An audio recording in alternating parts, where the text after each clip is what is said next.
Hello again and welcome to the Warhammer 40k Mordian Glory video, and before we get into today's video I would like to say a huge thank you to James Orsini for sending in some awesome pictures of his army. James has been sending in pictures fairly regularly and we've been able to see bit by bit and put together this incredible evil, dark, Rough Rider army, and then Ogryns have been added, and then now there's even some more crazy stuff. Looks like a combination, maybe Carnage slash Venom models have been added. Looks absolutely amazing. The more I see this army, the more evil and crazy it gets. It's definitely, you know, sort of bordering on heresy now, but I absolutely love it. So thank you for sending these pictures in, James. Look awesome. If anyone else has got any pictures they want me to use in my videos, please post them on my Facebook page. There will be a link down in the description below. Now today, guys, we are going to be taking a look at the good, the bad and the ugly of the new dense cover rule. Now this is a complicated rule, guys. I'm going to be totally honest with you. I have read this 4 or 5 times and I still don't quite 100% get it. Okay? It seems like Games Workshop have written the rule to try and head off any sort of rules lawing or criticism of the rule, but in fact they've had to give us 3 bullet points to explain the rule itself.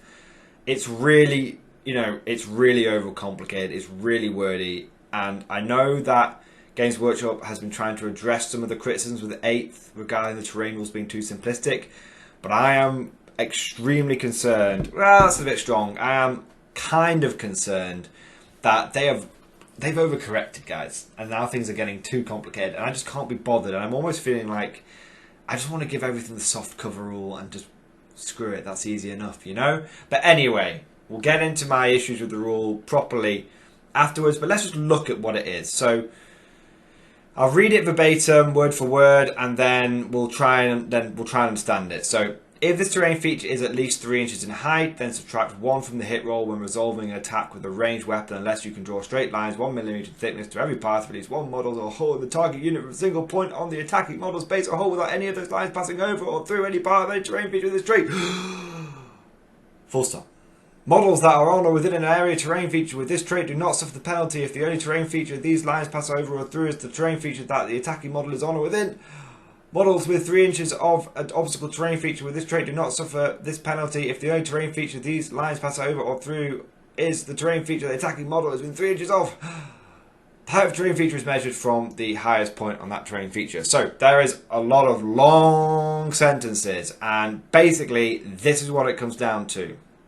This is the simplistic version of the rule. If you're shooting through dense terrain, it's -1 to hit. If you're in dense terrain, shooting out of it, you don't get -1 to hit. If you're shooting a unit that is in dense terrain, you get -1 to hit. If you're all in dense terrain, no one gets -1 to hit. Now that's easy. But then it gets weird. Okay? Then it gets weird because I'm not sure whether this is referring to units or models. I'm not sure if this is a model by model rule or a unit by unit rule. Okay, because it says at first 1 mm in thickness to every part of at least 1 model's base in the target unit from a single point on the attacking model's base. So you've got one model. So the model that is shooting, if it can't see, if it's shooting through the dense terrain and the unit it's shooting at, all the models are obscured by it, then that individual model that's attacking has a -1 to hit. But if that individual model is able to draw a line of sight on just one dude out of the unit which isn't totally covered by this dense cover, then he doesn't get the -1 to hit. But that means you've got to look at it model by model when you're attacking. So it's weird, right? Because from the attacking player's perspective, you have to do it model by model, looking at your model to the enemy's unit. You see how it's weird?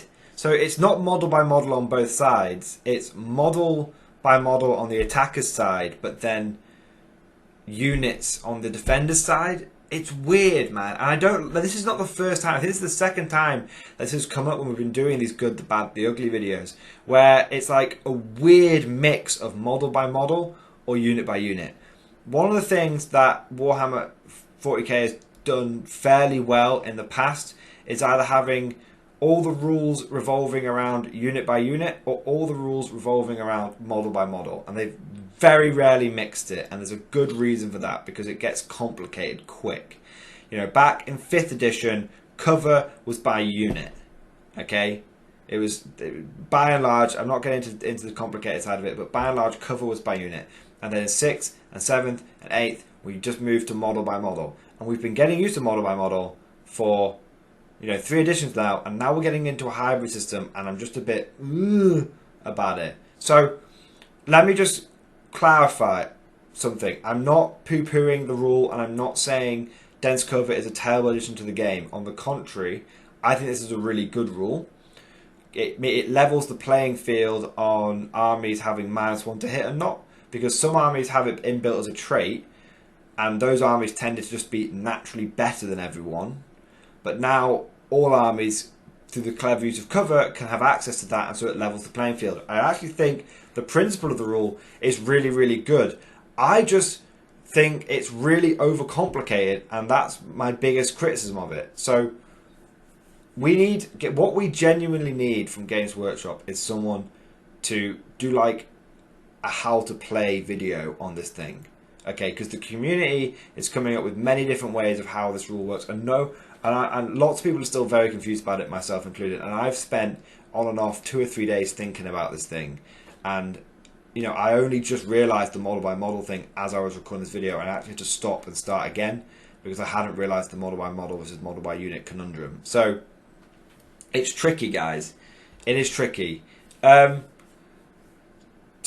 I've said my main problem with this rule is the way it's worded, and it's complicated, and I don't like that. But the principle of the rule, I think, is fantastic.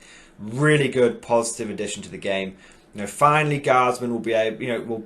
Finally, those armies which have had the luxury of being -1 to hit all the time will kind of start feeling that pain back, which is good. Levels the playing field, like I said. Another thing that it does, though, whether better or for worse, is this is definitely a big boost for combat armies because, specifically fast combat armies. Ones that have the ability to leapfrog from terrain feature to terrain feature, things like jet bikes or just regular bikes. This is really good for them because now you can hide your guys in some dense terrain and just literally jump up the battlefield bit by, from forest patch to forest patch, and you'll have a -1, and that's really good. That's really, really good. So I think this is definitely a big boost to melee armies because this dense cover thing only affects ranged weapons. Only affects ranged weapons. So naturally, it's a boost to melee armies.